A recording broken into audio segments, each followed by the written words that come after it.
Hello friends, so in this video we're going to be studying the multiplication of compound surds. How true, very true. Compound surds are surds we take the form p plus root q, p plus root q, or they also take this form, the root of p plus the root of q. These are the forms which compound surds take. We could be asked now to multiply the root of 2 minus the root of 3, and we are asked to multiply that by the root of 3 plus the root of 2. So in the previous video we studied how to multiply surds, right? So what happens here is that this root 2 multiplies this root 3, and it also goes on to multiply this root 2. How true, how true. Shows that we have 2 times this root 3, the first root 3 now, gives us the root of 6. 2 times root 2 gives us plus root 4. Notice now the root 2 in the second bracket has a positive sign, right?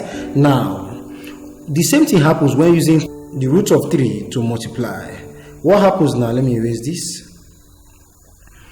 What happens now is that this root of 3, mind you, that's a negative root 3, is going to also multiply this, and it's going to multiply this.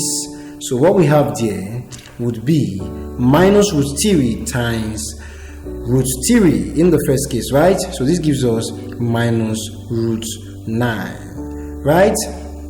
The next step root 3 we also multiply 6 root 2, and this now we cannot easily find the root of 6, so we leave it just the same way it is. The root of 4 now gives us 2, and the root of 9 gives us 3, right? Very true. Also we leave our root 6 the same way it is, since it's not a perfect square, right? So we collect like terms, and this gives us plus 2 minus 3 plus root 6 minus root 6.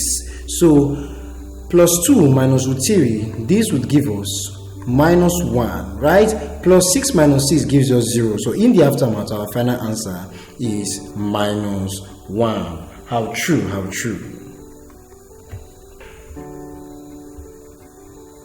Here's another question that we can use to understand the concept better.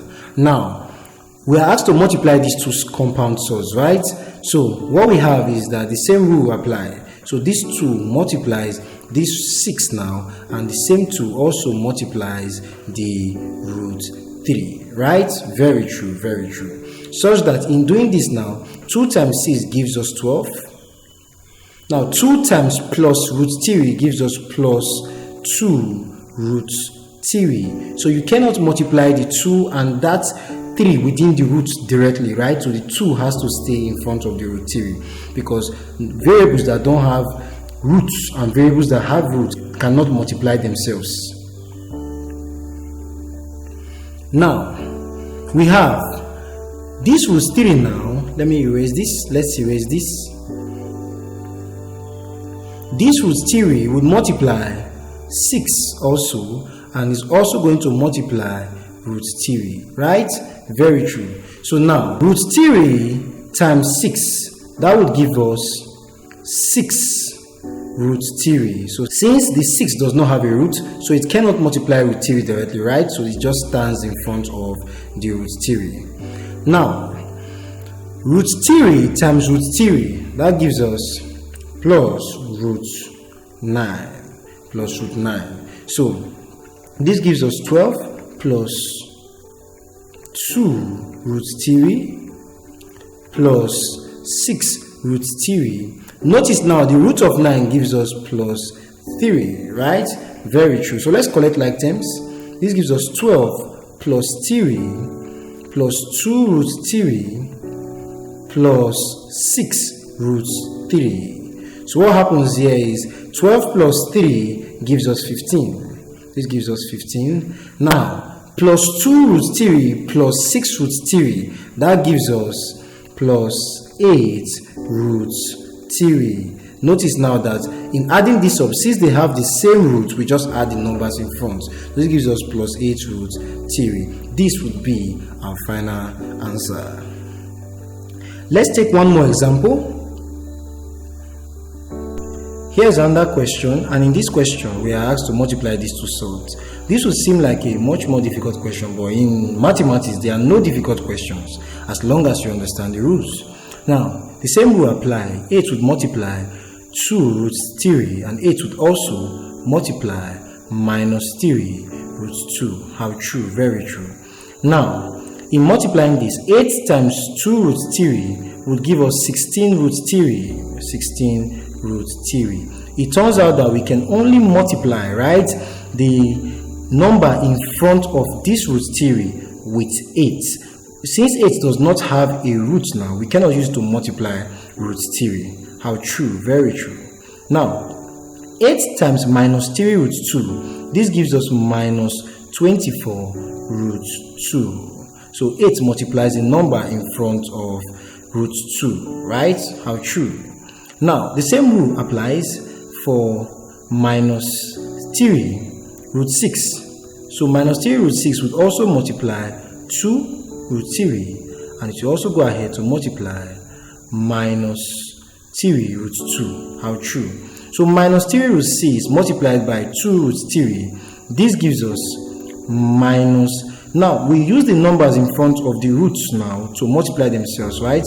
So this gives us minus 3 times 2, so we have minus 6.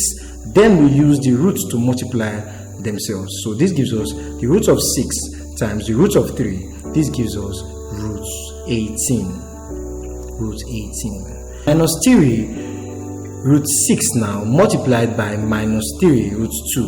What this gives us would be positive 9. Notice now that we multiply the numbers in front of these roots, right? We multiply the numbers first, then we multiply the roots together, right? So this gives us positive 9 roots. Now the root of 6 now multiplied by the root of 2 gives us root 12. So it gives us positive 9 root 12. How true? How true? Very true. Now in doing this now, we have that 16 root 3 minus 24 root 2. Now minus 6.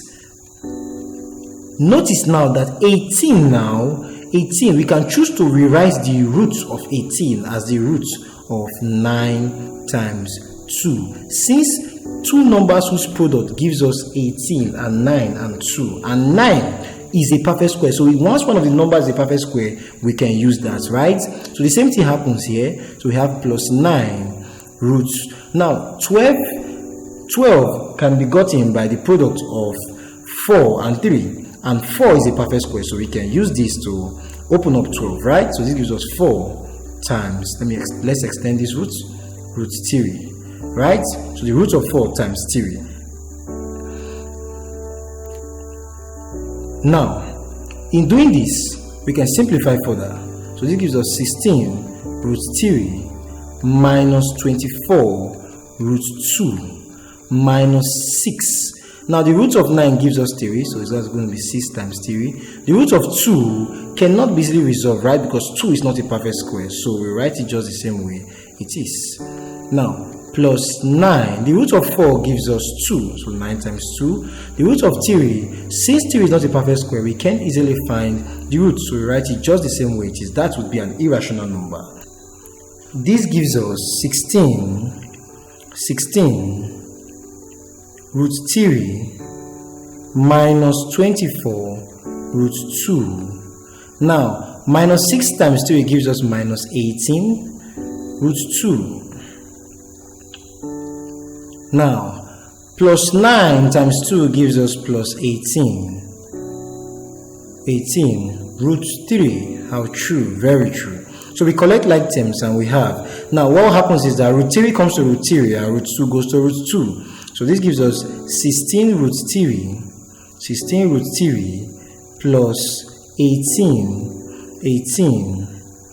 root 3 minus 24 root 2 minus 18 root 2. How true? Very true, very true. So 16 plus 18 gives us 34. 16 plus 18 gives us 34. So we have 34, and we put our root 3 behind.